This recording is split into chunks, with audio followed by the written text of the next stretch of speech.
Let the words of my mouth and the meditation of my heart be acceptable in your sight, O Lord, my strength and my Redeemer.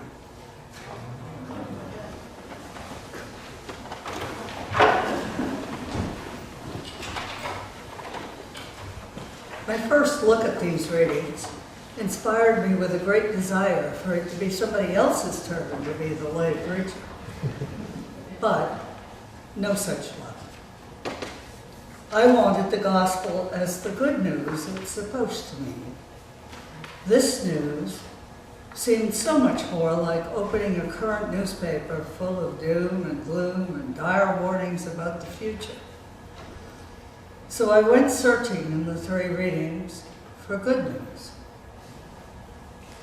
I found the birth of Samuel, marking a transition point in the life of Israel, the beginning of a change to a king. In Hebrews, I found more change about the new and living way, a new understanding of the relationship with God, a challenge to provoke one another to love and good deeds. And finally, the good news gospel passage, doomsday is coming. Still, searching for good news took me back in Mark to see how Jesus and the disciples got to doomsday. As the reading starts, they are in Jerusalem. Passover is coming. It's at the end of Jesus' teaching ministry. 2 days after this scene, they will be in Bethany preparing for Passover. And though the disciples don't know it, they're preparing for the crucifixion. Before today's reading is a long string of stories about his teaching during what we now call Holy Week. Among them, he curses the fig tree that has no fruit. He overturns the money tables in the temple, telling the high priest to give up money changing and go back to prayer. He confounds those same high priests when they try to trap him with quick, trick questions. Is it lawful to pay taxes to Caesar? This woman was married to 7 brothers. Whose wife is she in heaven? At every teaching opportunity, he turns expectations upside down. Give to the emperor the things that are the emperor's, taxes especially. There is no marrying in heaven.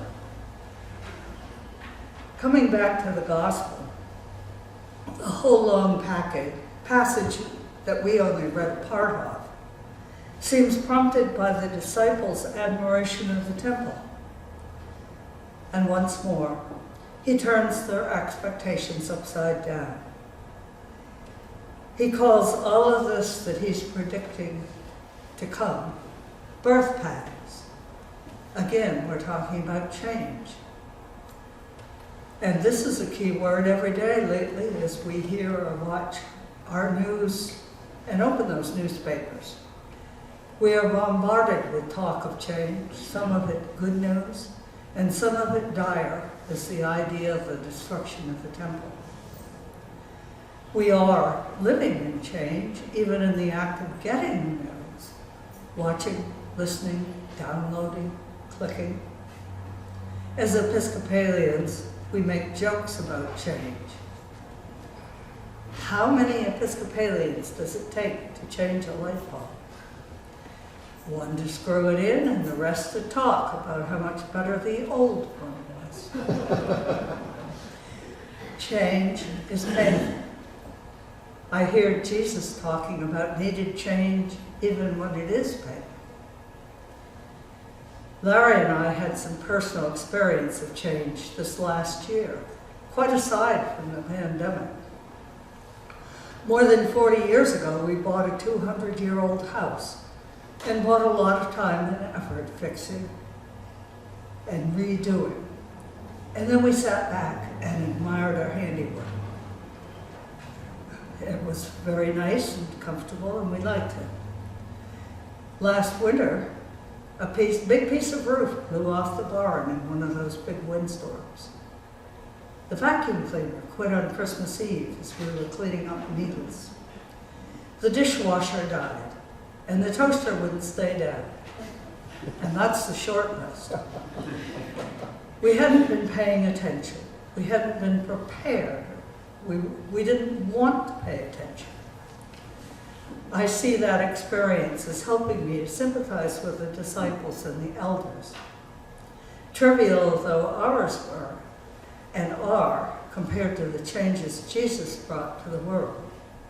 Things like how his people worship, which commandments seemed important, honoring truth, big or small, changing takes effort and frequently pain. That thought got me back to the fruit tree. I always disliked the story. To punish the fig tree because it wasn't bearing fruit out of season didn't fit with my picture of Jesus. Killing it seems extreme, but our reading this morning is extreme, just as the problems and the politics of our day are extreme. Do we need to start seeing opportunities in our challenges? Our new barn roof is reminding me every time I admire it that God acts in God's time, that bearing fruit is his business. I can only try to respond, to bear fruit even when it seems out of season, and trust that some good will come out of the effort. I'd like to close with part of a prayer by the Reverend George F. McLeod, who rebuilt the Abbey on the island of Iona in Scotland, still a pilgrimage destination to this day. The whole poem or prayer, it's both, is entitled The Cost of a Changing Day. Take us, O God, and remake us. Give us boldness to enter through the veil that is his flesh, knowing in fullness of faith that our hearts are cleansed from an evil conscience, so that we may consider one another and provoke one another to good works, and open our minds and hearts to the meaning and the cost of a changing day. Amen. Amen.